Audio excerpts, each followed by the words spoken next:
민수기 14장 우리 4절부터 10절까지 말씀입니다. 제가 가진 성경으로는 구약성경 217쪽의 말씀 제가 봉독해 올립니다. 민수기 14장 4절에서 10절. 이에 서로 말하되 우리가 한 지휘관을 세우고 애굽으로 돌아가자 하매 모세와 아론이 이스라엘 자손의 온 회중 앞에서 엎드린지라. 그 땅을 정탐한 자 중 눈의 아들 여호수아와 여분네의 아들 갈렙이 자기들의 옷을 찢고 이스라엘 자손의 온 회중에게 말하여 이르되 우리가 두루 다니며 정탐한 땅은 심히 아름다운 땅이라. 여호와께서 우리를 기뻐하시면 우리를 그 땅으로 인도하여 들이시고 그 땅을 우리에게 주시리라. 이는 과연 젖과 꿀이 흐르는 땅이니라. 다만 여호와를 거역하지는 말라. 또 그 땅 백성을 두려워하지 말라. 그들은 우리의 먹이라. 그들의 보호자는 그들에게서 떠났고 여호와는 우리와 함께 하시느니라. 그들을 두려워하지 말라 하라. 온 회중이 그들을 돌로 치려 하는데 그때에 여호와의 영광이 회막에서 이스라엘 모든 자손에게 나타나시니라. 아멘. 오늘 이 말씀 가지고 믿음의 땅이라는 제목으로 함께 말씀을 나누고자 합니다. 우리가 가나안 이 땅이라고 하는 것을 젖과 꿀이 흐르는 땅이라 이렇게 이야기합니다. 젖과 꿀을 이야기할 때 이것은 굉장히 부유한 땅이요 풍부한 땅이다 라는 의미를 가지고 있습니다. 젖과 꿀이 흐르는 땅이라 라고 하는 땅인데요, 이것은 비유적인 것이 아니고 이스라엘이 땅의 등급을 이야기할 때 실제 땅을 이야기합니다. 그런데 이 땅은 최상급의 땅은 아니에요. 사실 이 젖과 꿀이 흐르는 땅이라고 하는 것은 비유적인 것처럼 보이지만 실제로는 비유가 아니라 그들의 땅을 표현하는 한 비유법, 이제 표현법인데 최고의 땅은 아닙니다.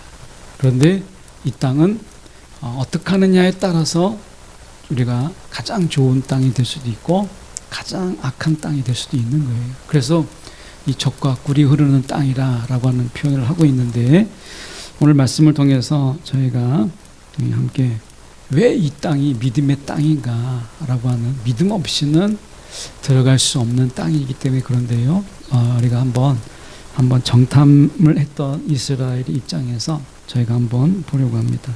4절의 말씀으로 보면 이에 서로 말하되 우리가 한 지휘관을 세우고 애굽으로 돌아가자 하매 이렇게 되어 있습니다. 우리 순서로는, 언어의 순서로는 애굽으로 돌아가자 이렇게 되어 있죠. 한 지휘관을 먼저 세우자 이렇게 되어 있는데, 원어적인 의미 뜻은 사실은 이런 뜻보다는 애굽으로 돌아가기 위해서, 목적이 그겁니다. 애굽으로 돌아가기 위해서 한 지휘관을 세우자. 이미 그들은 뜻을 정했어요. 애굽으로 돌아가자. 애굽으로 돌아가는 데 있어서 우리가 한 지휘관을 세우자, 지도자를 세우자. 여기서 그들이 말하고 있는 지도자는 두 가지 덕목을 이야기합니다. 지금 대통령 우리가 선거라서 우리가 대통령의 자질과 자격 이런 것에 대해서 우리가 굉장히 많이 이야기하는데, 여기서 말하고 있는 지휘관이라고 하는 것은 적어도 두 가지를 이야기하는데요, 하나는 판단력입니다. 어떻게 판단할 것이냐라고 하는 당시의 어떤 판단력. 그래서 이것은 이제 그들에게 있어서 판단하지 못하고 나뉘어졌을 때 그것을 판단할 수 있는 판단 능력을 이야기하는 것이고요. 또 하나는 전쟁 속에서 그 리더십을 요구합니다. 그 전쟁이 이제 일어날 때 위기죠. 그러니까 어떻게 보면 전쟁 중에서 그 리더십을 요구한다라고 하는 것은 이제 위기 가운데서 그 위기 관리를 어떻게 할 수 있느냐라고 하는 것과 정확한 판단력, 이 두 가지가 이 지휘관이 이야기하고 있는, 어떻게 보면 이스라엘이 생각하는 두 가지 덕목이에요. 지금하고는 우리가 어떻게 비교할 수 있는지 모르겠지만, 어쨌든 이 당시의 리더십은 이 두 가지로 보았는데, 적어도 모세가 이 두 가지 판단, 두 가지 능력에 대해서 부족했다고 본 거죠. 그러니까 판단력이 없다. 지금 가나안 땅에 들어갈 때가 아니라 지금은 애굽으로 돌아가야 될 때인데 그렇게 생각을 하는 거죠. 그러니까 이스라엘 백성들이 정탐꾼을 하고 나서 보니까 결과가 뻔한 거예요. 이 가나안 땅에 들어가서 다 죽느니 이제라도 다시 우리가 애굽으로 돌아가자라고 하는 거죠. 이 판단력, 이 분별력을 좀 가져야 된다. 근데 모세는 아니라는 거예요. 그럼 모세가 아니면 하나님은 더더욱 아니죠. 그러니까 이들이 생각하는 하나님은 판단에 오류가 있는 하나님이에요. 왜냐하면 모세를 거부한 것은 하나님을 거부한 것이거든요. 자신들의 판단이 옳았다라고 하는 거예요. 우리가 신앙생활을 하다가 보면 야, 하나님이, 우리가 찬양 중에 하나님 실수하지 아니하신 하나님 이런 이야기 하잖아요. 하나님은 실수하지 않은 하나님. 그런데 이스라엘이 믿는 하나님은 실수투성의 하나님이에요. 판단에 문제가 있는 하나님이에요. 그러니까 자기들이 볼 땐 뻔한 거예요. 이 가나안 땅에 들어가는 것은 자살 행위예요. 그러니까 차라리 노예 생활을 하더라도 난 오래 살고 싶다 이거잖아요. 그래서 애굽으로 지금이라도 돌아가자. 이런 정도의 판단력을 갖는 지휘관, 이것을 이야기하는 거고, 이제 가다가 보면, 지금까지 왔지만 가다가 보면 또 많은 위기가 있는데 그 위기를 수습할 수 있는 지휘관이니까 모세도 하나님도 이 위기 관리가 부족했다 이렇게 본 거죠. 우리가 위기 가운데 있을 때 하나님은 그 위기 속에서 도망하시는 하나님, 위기 가운데서 제대로 판단하지 못하는 하나님, 위기가 위기인 줄 모르는 하나님, 그들이 생각하는 하나님은 두 가지였던 거예요. 그러니까 하나님은 실수하신 하나님이시다. 하나님은 위기 가운데서 제대로 위기 관리를 하지 못하는 하나님이시다. 그렇게 생각한 거죠. 때로는요, 사람의 판단이나 사람의 생각이 하나님보다 훨씬 나아 보일 때가 있어요. 야, 도대체 하나님은 도대체 뭐하고 계시는가? 내 생각이 맞는 것 같은데, 우리의 생각이 맞는 것 같은데. 우리가 지금 뭐 이렇게 얘기할 때 집단지성이라 이런 이야기를 많이 하잖아요. 집단지성. 지금 12명이 갔는데 2명을 빼고는 10명이 보여주고 있는 집단의 지성 속에서 보니까 하나님보다 나은 거죠. 인간이 가지고 있는 어떻게 보면 오류죠. 인간이 하나님보다 좀 나은 것 같다. 그런데 우리 성경에서 이야기해요. 하나님의 어리석음이 인간의 현명함보다, 인간의 지혜보다 나아요. 하나님의 어리석음이. 그래서 인간이 생각하는 것처럼, 이스라엘이 생각하는 것처럼 우리가 이렇게 하나님 앞에서 위기관리도 못하고 판단력도 없는 하나님을 믿느니 차라리 애굽으로 돌아가자. 그래서 이걸 목표로 세웠어요. 목표로 세우고 지휘관을 세우자 한 거죠. 지휘관을 세워서 어떻게 할 것인지가 아니라 목표를 이미 정했어요. 목적을 정했어요. 그리고 나서 그들이 이렇게 지도자를 세우려고 하는 것이죠. 여러분, 우리가 지금 대통령 선거를 하는데 우리가 기도 제목이 무엇입니까? 하나님이 올바른 사람을 세워서 앞으로 이 대한민국이 어떻게 가야 되는지를 우리가 이끌어 주십시오라고 하는 기도 제목이지, 우리가 이 이스라엘처럼 정말 자신들의 사욕과 자신들의 욕심을 가지고 이미 뜻을 다 정해놓고 자기의 뱃속을 채워줄 수 있는 자를 세우는 것이 리더를, 지도자를 세우는 자세가 아니잖아요. 우리가 어떻게 보면 그런 의미에서 본다면 이스라엘은 지도자를 세우려고 할 때 자기 뱃속을 다 채우려고 하는, 자기 욕심을 채우려고 하고 있는 이런 지도자를 세우려고 했다는 것이죠. 우리가 지도자를 세운다고 하는 것은 일종의 자기보다는 어떤 국가를, 나보다는 더 민족을 바라볼 수 있는 그런 자세가 필요한 건데 이들은 그렇게 하지 못했어요. 나라가, 다음 후대가 다 소용없는 거예요. 지금 당대에 내가 지금 살고 봐야지 이거잖아요. 그러니까 이런 부분 속에서 그들은 그런 자기들이 말을 들어줄 수 있는 그런 지도자를 세우려고 했어요. 하나님은 이것에 대해서 그들의 말을 이렇게 하나님이 그들의 말을 따르는 종이 아니잖아요. 그런 의미에서 그들은 하나님을 같이 할 수 없는 거죠. 5절의 말씀에 보면 이렇게 이야기합니다. 모세와 아론이 이스라엘 자손의 온 회중 앞에 엎드린지라 이렇게 돼 있어요. 왜 엎드렸을까? 라고 얘기했을 때 두 가지입니다. 하나는 그들이 통곡했다 라고 하는 거, 통곡했다. 모세가 정탐꾼의 이야기 속에서 다수결의 원칙으로 따라가지 않았어요. 12명의 정탐꾼 속에서 10명이 저 땅 들어가면 우리 죽는다. 저 땅은 차지할 수 없다. 여호수아 갈렙만이 저 땅은 우리가 하나님이 주신 땅이다. 이렇게 이야기했는데 우리가 다수결의 원칙으로 본다면 우리가 10명이 압도적으로 이제 반대했기 때문에 모세는 다수결을 따라야 되겠죠. 그런데 모세는 그 순간 통곡했어. 엎드려졌다. 통곡했어요. 왜냐하면 하나님의 약속을 믿고 여기까지 왔는데 이스라엘이 하나님의 약속을 바라보지 못하는 거예요. 자신들의 눈으로 본 것만을 지금 의지하고 있는 거죠. 믿음의 눈으로 보지 못하고 있는 거예요. 그러니까 모세가 얼마나 허탈하겠어요. 애굽을 나와서 여기까지 있어서 그들이 지금 이제 시내산을 떠난 지 얼마 안 되잖아요. 시내산을 떠나서 이제 가나안 땅을 정탐하는데 시내산을 떠났을 때는 하나님의 백성으로 그들 다 이제 언약을 맺고 이제 하나님의 백성이다. 그리고 그들의 진정한 왕은 하나님이시다. 라고 약속을 다 하고 왔는데 이게 이제 12장이잖아요. 12장에서 민수기에서 12장에서 시내산을 떠나는데 불과 얼마 안 되는 거예요. 그런 가운데서 이스라엘이 보여준 이 처참한 모습 속에서 모세가 통곡하지 않을 수가 있겠습니까? 너무나 안타까운 거죠. 그리고 엎드려졌다라는 말에 또 하나의 의미는 기도했다라는 거예요. 기도했다. 그들을 위해서 기도한 거예요. 통곡하면서 기도했다. 이것을 엎드려졌다라고 표현하고 있는 거죠.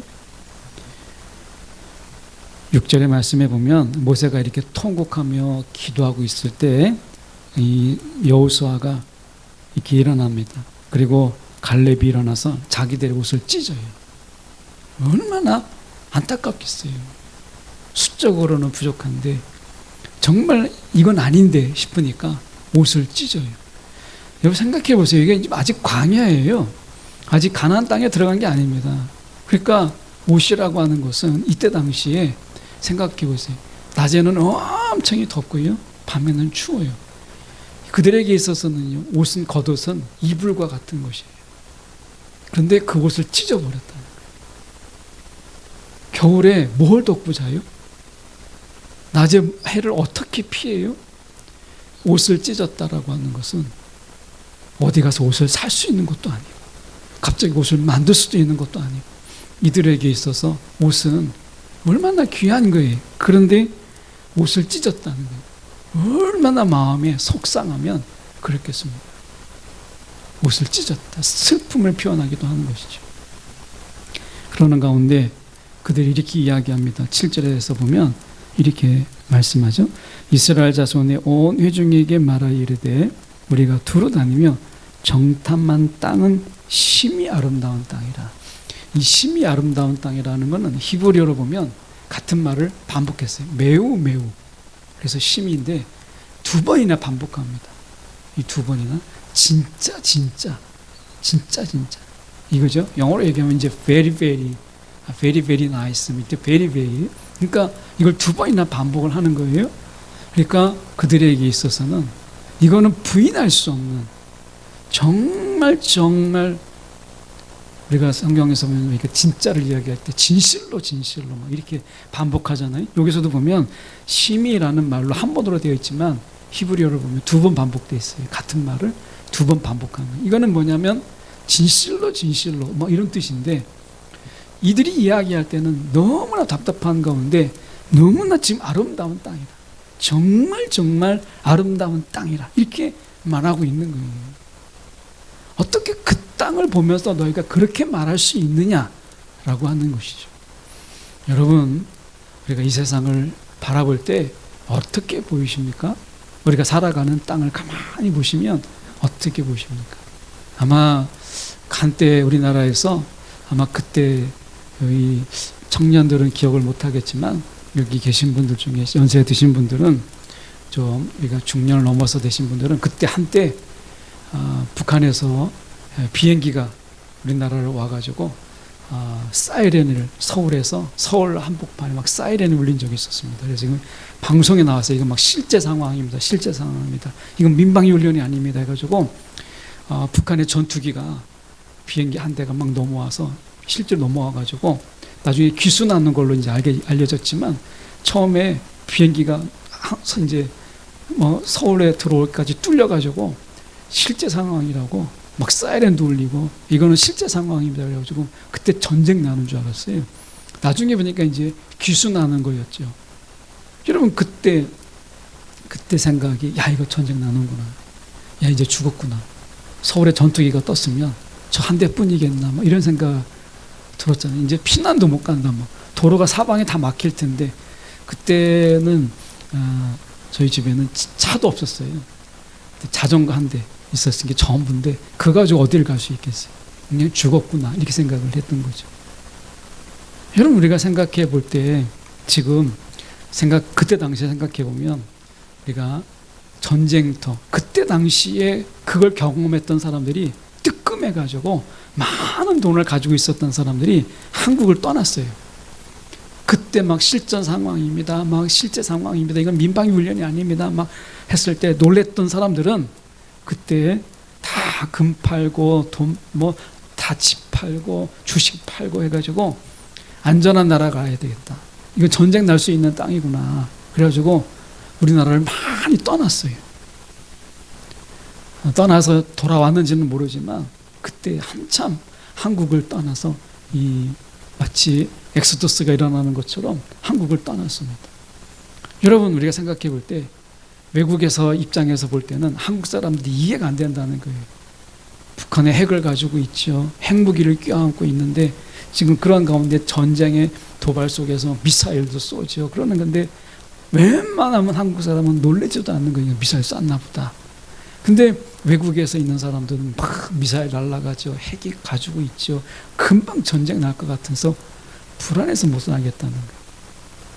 여러분 우리가 이 땅을 어떻게 바라보느냐에 따라서 이 땅은요 순교자의 피가 흐르고 있는 거룩한 땅이고 하나님이 전 세계 정말 미국 선교사가 들어가지 못하는 우리가 선교사의 이 선교사 배출 인원으로 볼 때는 전 세계 2위인데 미국이 1위거든요.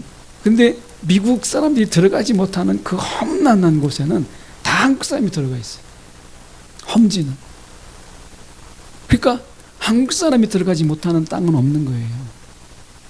제가 중국에서 중국의 선교 이렇게 가면 한국 사람들은요 지하교회 들어갑니다. 지하교회 들어가서 목숨 걸고 들어가서 그들을 만나서 지하 지도자들을 가르쳐요. 목숨 걸고. 근데 미국 선교사들은 어떻게 하느냐? 그들을 호텔로 부릅니다. 호텔로 불러가지고 아침 조식할 때 이렇게 둘러앉아가지고 그때 강의를 하는 거예요. 밥 먹을 때. 호텔에서. 그런데 지하교회 그들 있는 곳으로 들어가지 못해요. 자기가 있는 곳으로 불러요. 미국의 선교사님들은 호텔로 부릅니다. 아침에 조식을 하면서 그래서 이렇게 둘러서 무슨 얘기하는가 이렇게 들어보면 이제 성경을 가지고 이제 묵상도 나누고 그리고 이제 선교 정보를 이렇게 나누는 거예요. 들어보면 그런데 우리는 어떻게 해요? 지하교회 들어갑니다. 지하교회. 제가 처음 그 중국 선교를 할 때는 성경을 가지고 들어가는 거예요. 중국에서 성경을 팔지 않았기 때문에 성경을 이제 옷에다가 막 감추어 가지고 수건으로 막 감싸고 그래서 성경 10권, 한 사람이 10권, 많으면 15권. 그게 선교였었어요. 그렇게 해서 처음 중국 선교를 했었는데 그렇게 우리는 들어가요. 지하교회, 저도 지하교회, 남경의 지하교회를 방문해 봤거든요. 그때 택시를 막 3번, 4번 갈아탔어요. 너무 위험하니까, 공안이 따라오니까. 그래서 그때 그렇게 선교한 적이 있는데, 여러분 우리가 보십시오. 이 땅은 순교자의 피가 흐르고 선교의 나라로 하나님께서 삼으신 나라예요. 우리가 이 땅을 바라볼 때는 이 땅을 포기할 수 없는 땅이고, 선교의 거점으로 볼 때는요, 하나님의 이 눈으로 볼 때는 이 땅은요, 선교의 거점으로 너무나 탁월한 나라예요. 그런데 이런 믿음이 없이 이 땅을 바라보면 전쟁이 금방 일어날 것 같고 불안한 땅입니다. 이 똑같은 거예요. 그러니까 이 가나안 땅을 바라볼 때, 야, 이거 이 땅은 정말 쓸모없는 땅이고, 그리고 이 땅은 위험한 땅이다 라고 이야기하잖아요. 여러분, 위기관리는 누가 하는 거예요? 하나님이 하시는 거예요.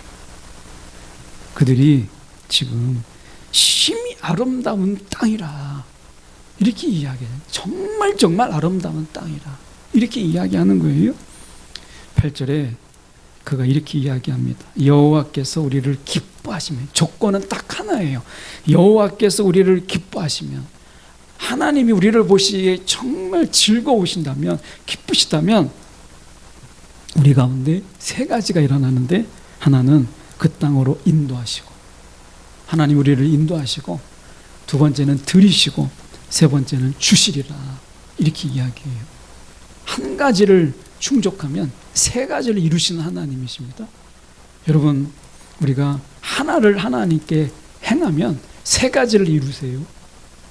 지금 하나님을 기쁘시게 하면, 하나님은요, 우리를 3가지를 이루어 주세요. 여러분, 이런 신앙이, 아니 이런 축복이 어디 있어요? 나는 그저 한 가지를 했을 뿐인데 하나님이 그 한 가지를 가지고 하나를 들어주시는 것이 아니라, 나는 하나를 했었는데 하나님은 3가지를 들어주세요. 인도하시고요, 우리를 그 땅에 들어가게 하시고 그 땅을 주시겠다는 거예요. 이게 우리의 하나님이라.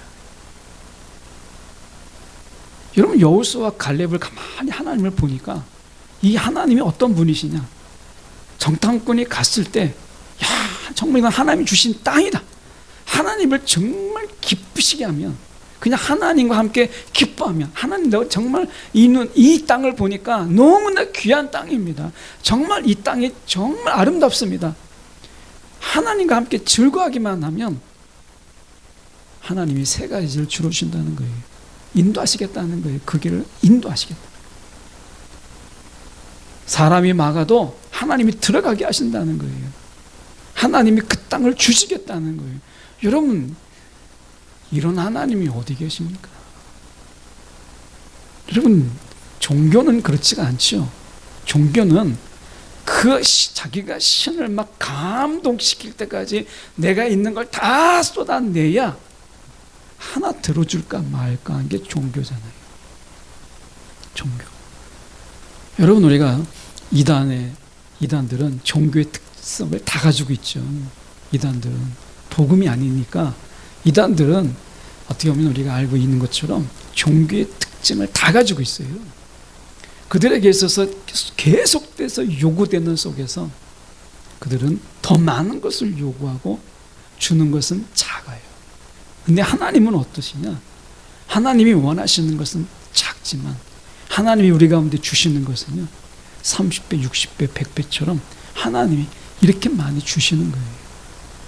여호수아와 갈렙이 똑같이 이스라엘 지금 출애굽을 경험하고 홍해바다를 경험하고 지금 여기까지 왔잖아요. 언약을 맺고 여기까지 왔는데, 어떤 자들은 여전히 하나님을 위기관리 능력이 없는 분이시고 판단에 부재가 있고 실수하신 하나님으로 아는 반면에, 어떻게 여호수아와 갈렙은 하나님은 한 가지만 기뻐하시면 3가지를 들어주신 하나님이시고, 하나님이 우리 가운데 그렇게 풍부하게 그리고 그렇게 부유한 땅으로 인도하신 하나님이다라는 고백이 어떻게 나올 수 있느냐는 거예요. 똑같은 신앙을 경험했는데, 똑같은 걸 경험했고 똑같은 걸 보았고 똑같은 것을 들었잖아요.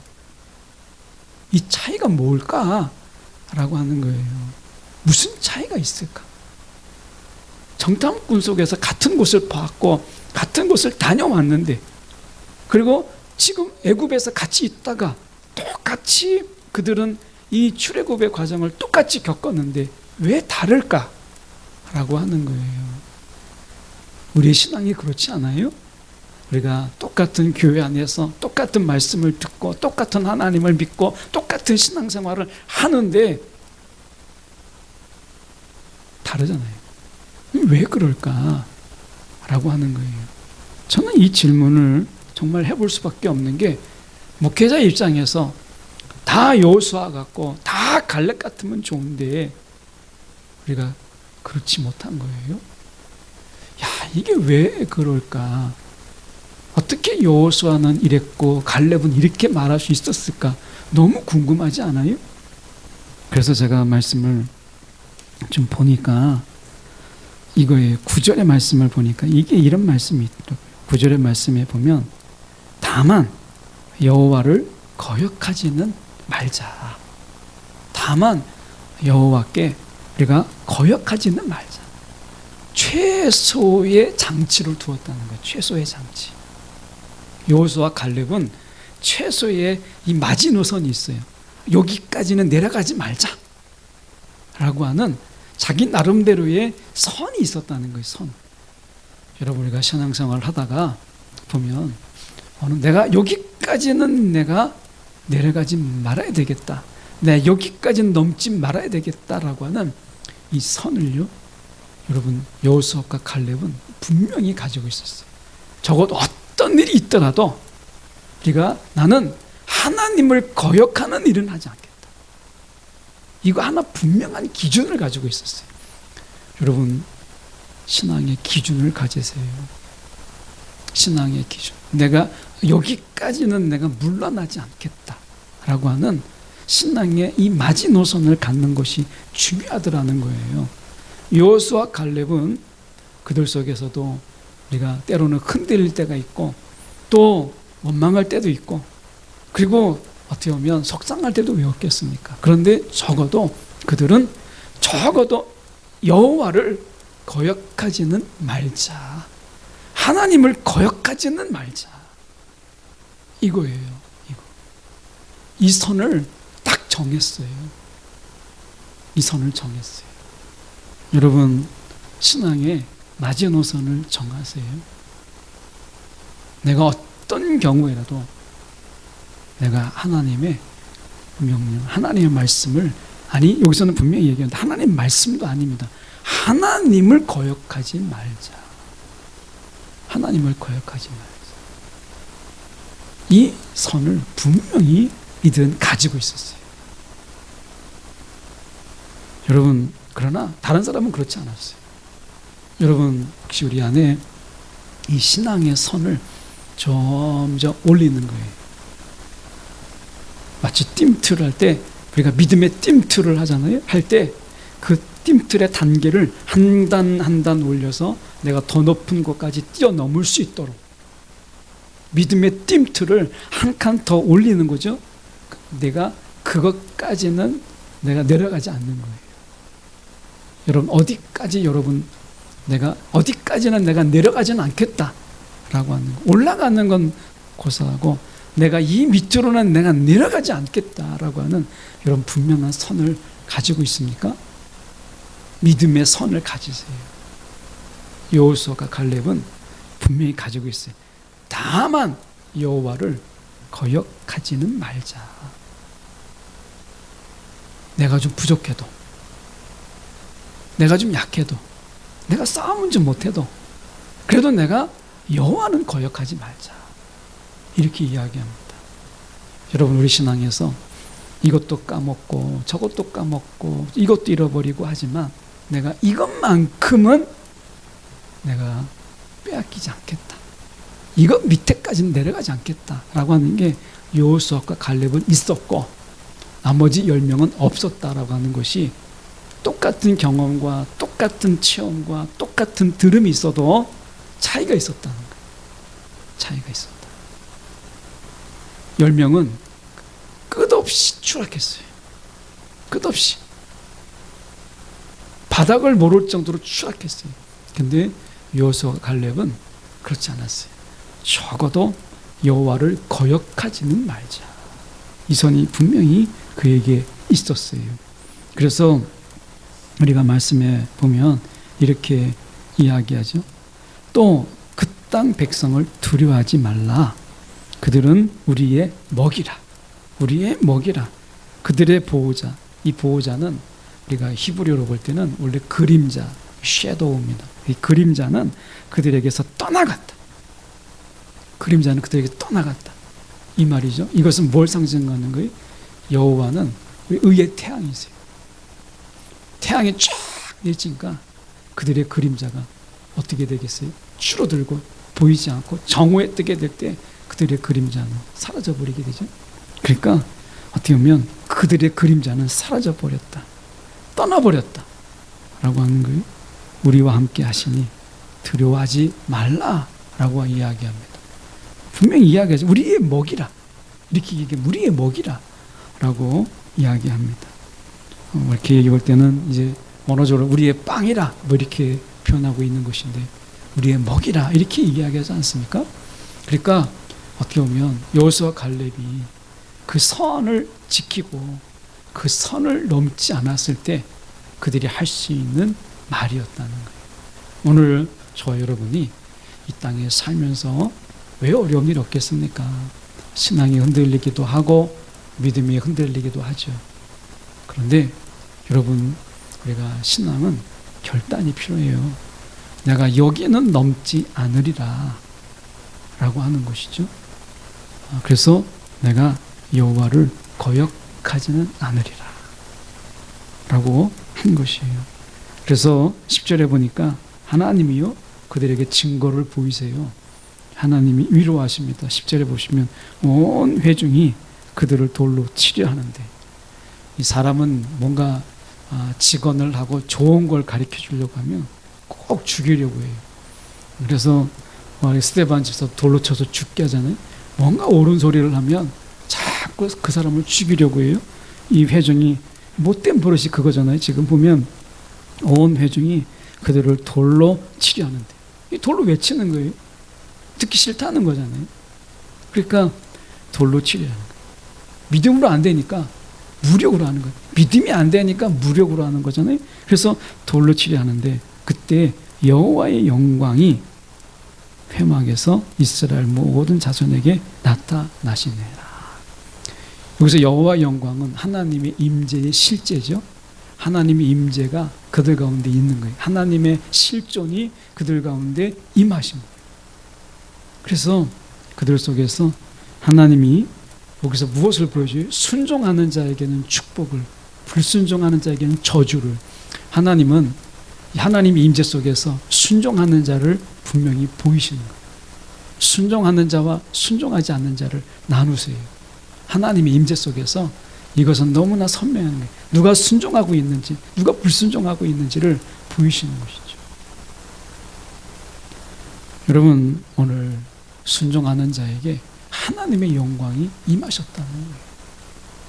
오늘 저와 여러분의 삶 속에서 여러분, 우리가 믿음의 땅 들어가기 위해서는 여러분 하나님을 거역하지 않으리라라고 하는 기준이 필요했다 라고 하는 것을 우리가 기억하면서, 여러분 믿음의 땅에 들어가는 것만 중요했습니까? 우리는 이제 그 이후의 이야기를 알잖아요. 믿음의 땅에 들어갔어요. 근데 더 중요한 건 뭐죠? 믿음의 땅에서 살아내는 게 더 중요하죠. 살아내는 게 중요한 거예요. 거기에는 또 다른 기준이 있겠지만 이 기준 위에 하나를 더 쌓아야 되는 거죠. 적어도 우리가 하나님을 거역하지는 말자. 근데 그 땅에 사는 것은 이제 거역하는 정도가 아니라 하나님을 사랑해야 되죠. 여러분, 기초가 중요한 거죠. 신앙의 기초가 중요한 거예요. 오늘 하나님을 거역하지는 말자라는 것이 가나안 땅에 들어가게 하는, 우리가 하나님의 가장 필요로 하는 기초였다면, 그 땅에서 사는 것은 여기에 띠틀 하나를 더 얹어야 되는 거죠. 여러분, 아무것도 바닥이 없으면 얹을 수가 없어요. 우리 신앙에 우리가 바탕에 한 뜀틀 하나를 바로 놓고 또 하나 얹을 수 있는 그런 신앙, 그런 신앙으로 우리가 좀 더 높은 곳까지 뛰어넘을 수 있는 그런 신앙으로 저희가 서기를 간절히 소망합니다. 기도하겠습니다.